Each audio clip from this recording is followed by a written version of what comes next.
Hello and welcome to Molly Mine. This is Tondi and I am going to walk you through a little quick reminder before I get started about the importance of our files that we download. This is just the home page of her web page that you can see how nice it looks. And for any who have questions, need customer service help, right at the bottom of that home page is this form that you can fill out to get help from her customer service. I happen to not be customer service. I'm just a avid fan of hers. So if you have questions, pretty please fill that form out, and they are great at helping. So this is me just reminding y'all, when you do your downloads, oh, pardon me, I showed you that picture. When you do your downloads, you're gonna get file folders. So once you unlock them, or unzip them, excuse me, once you unzip your file folders, you'll have your applique blocks and you'll have your quilt blocks. Okay, the applique blocks are finished with a satin stitch. The quilt blocks are finished with just a tack down stitch so that you can join your blocks together in a quilt. There's also a file that many of you don't realize is in there, the charts, okay? I'm going to be working in Crazy Baby Series 2 right now.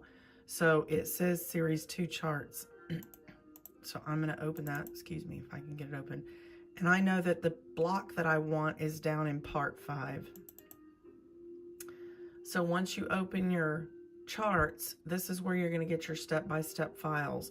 I think a lot of folks miss this, and then they wonder when they open the design into their machine, how come they can't see step-by-step? So right here, if you were going to do the one with the baby carriage, it will have your pictures. What step number 1 on your machine should look like this. Let me zoom my camera in. So see that? Each step, you can see exactly what you should see on your sewing machine. Now, if your sewing machine is set to color sort, it might not look like this, so you have to check that on each machine. Color sorting will mess up the order of these steps. So if yours does not come out in these orders according to her chart, you need to check your machine's manual and see how to take off color sorting, or just understand that it's going to change the order.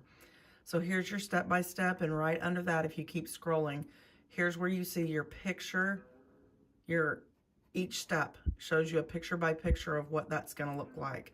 So if you're confused, quite unsure how to place your fabric, here's a picture where she has the piece that's all the way around, you know, sticking outside the edge of the lines, and then she shows you which sides to trim. Okay, and then here, same thing. She'll get you through those first few steps. Now, I'm going to take it a step further, and I'm going to make you a video of this baby block. So I'm going to get my camera adjusted so it can aim over at my machine, and I shall be right back. Okay, y'all. Supplies needed: a hoop. I use 2 layers of no-show mesh. I have steam ironed these to help shrink them. The pins help keep it taut. And I have my fabric pieces laid out, and I've already sprayed them with sizing and ironed them, pressed them, and I am ready to go to the machine and get started. Okay, as you can see, I have the design loaded in my machine. It's showing me my first outline step, and I have my thread loaded. I have a dark color so you can see it. This is a 9.5-inch square. When you open the files, it's called a 10-inch square, but it fits in the 9.5-inch hoop.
Okay, I'll pull this out so you can see better.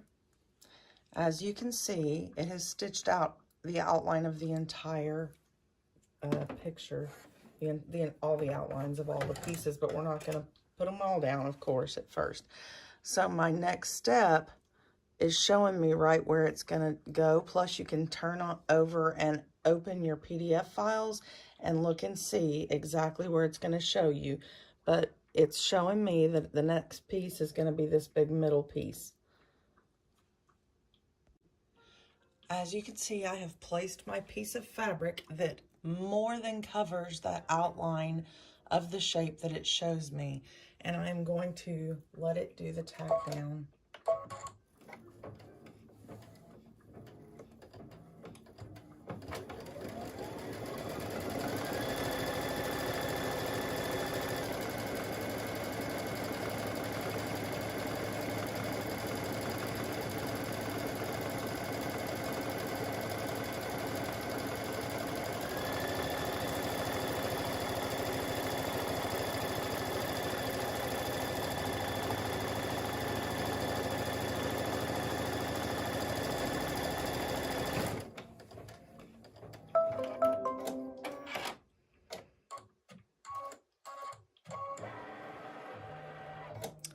Now at this point, the next piece is going to be where we start to flip. We'll stitch and then flip. So what we have to do is know where to trim this. It's important that you know this is the point that you would turn around and look at your PDF file on your computer. I will turn towards mine now. Okay, here's what this part of the PDF is important for. When you open it and you scroll down to this area where her step-by-step pictures are, we already did this step. Now we have stitched this one, and she shows you stitch and then trim. And because this piece is in the middle, we're going to trim all of the sides. And then the next step, we're going to place the fabric face down, and then it will flip to here. So I will make sure and show you that with mine.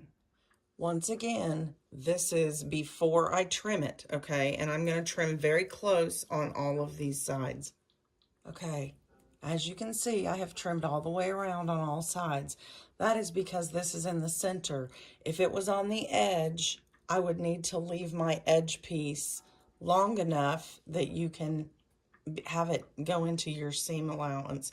The seam allowances are built into her blocks, but I always leave a little bit extra, about a 1/4 inch or so on the outside of this line, because we're not going to stitch on the line. We'll stitch a 1/4 inch inside this line when we join our blocks.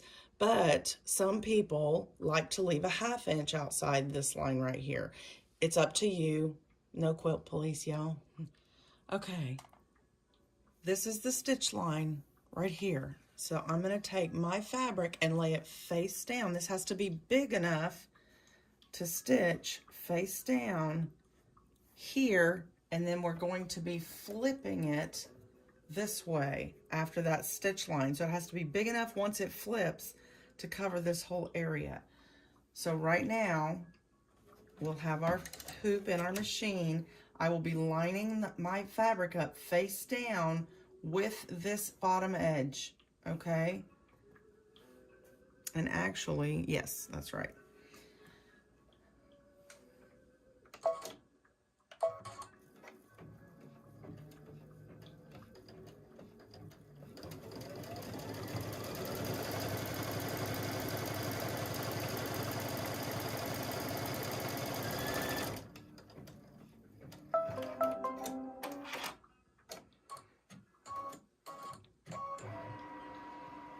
Okay, so that was one simple single line, so that now I can bring this fabric and fold it. I can use my fingers and just rub a little crease line in there. I always just finger crease mine, and then I hold this down. You can tape that if you like, it's up to you. It's now going to stitch. Can you see that? Yeah, it's just going to stitch this tack down line all the way around. Whoops.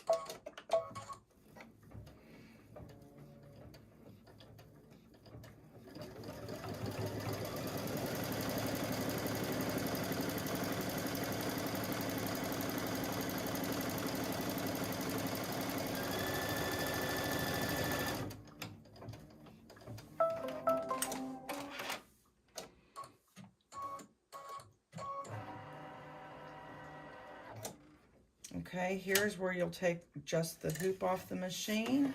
And when we trim around this, we're gonna trim the sides, but the bottom we're gonna leave extra, remember, so there's extra seam allowance.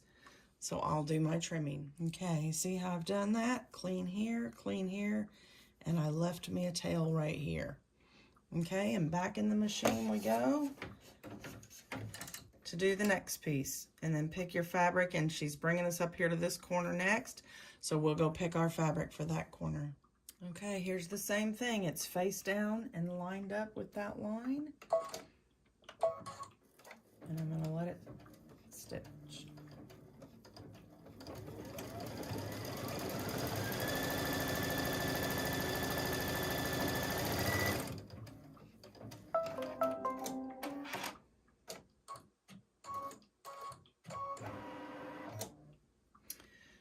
Y'all, it doesn't really matter. I leave this however long. If you want to trim yours thinner, that's up to you.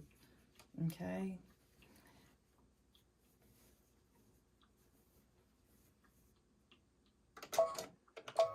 And the next step, just tacks it down.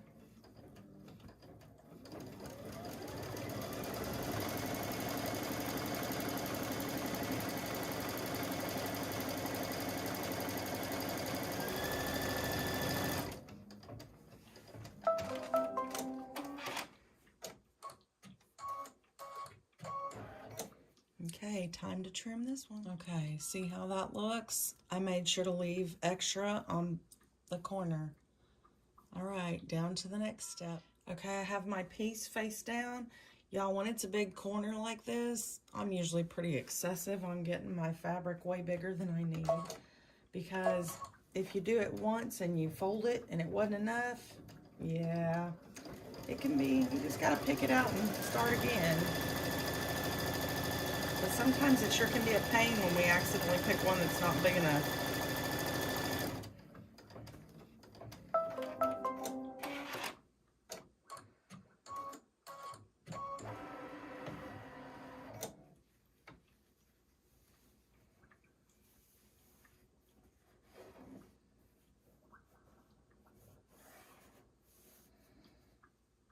Okay, time for tack down.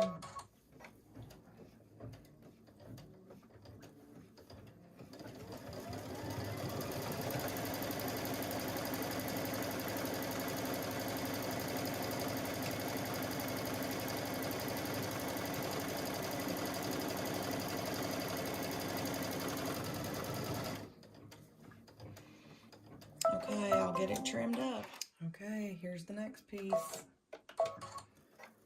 Face down.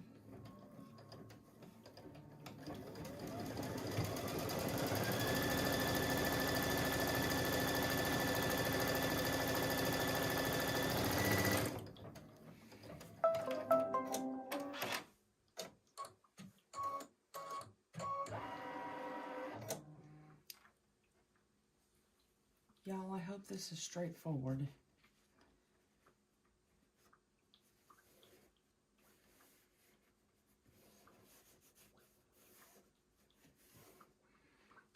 Can you see that good enough? Okay.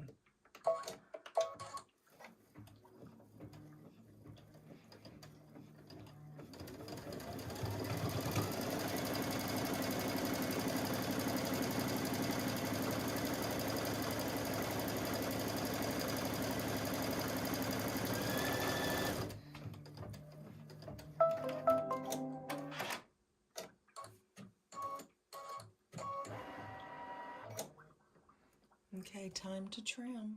Okay, try to hold this up where y'all can see it better. One more piece.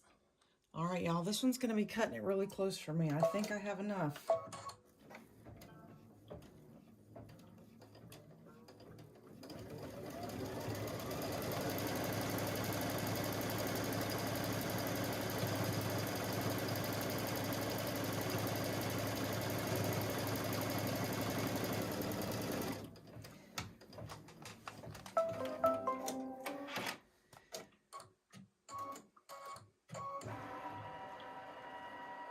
Y'all, I wanted to use this yellow and it was barely long enough to fit this space.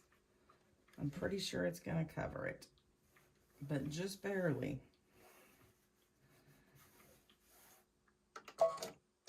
All right, here we go.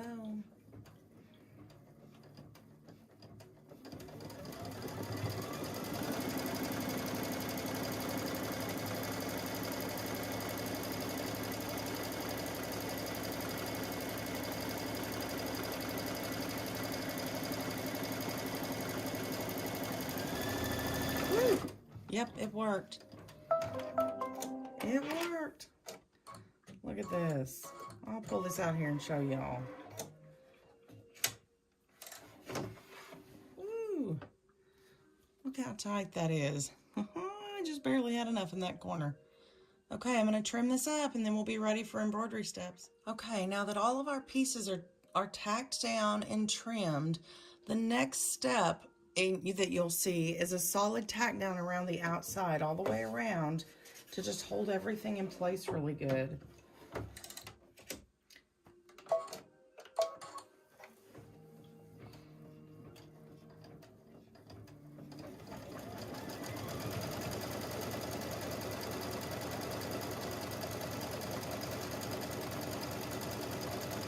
Okay, now once this is finished, you're just going to follow your steps to putting your designs in place. The rest of it is really straightforward. Just pick your colors and do your embroidery.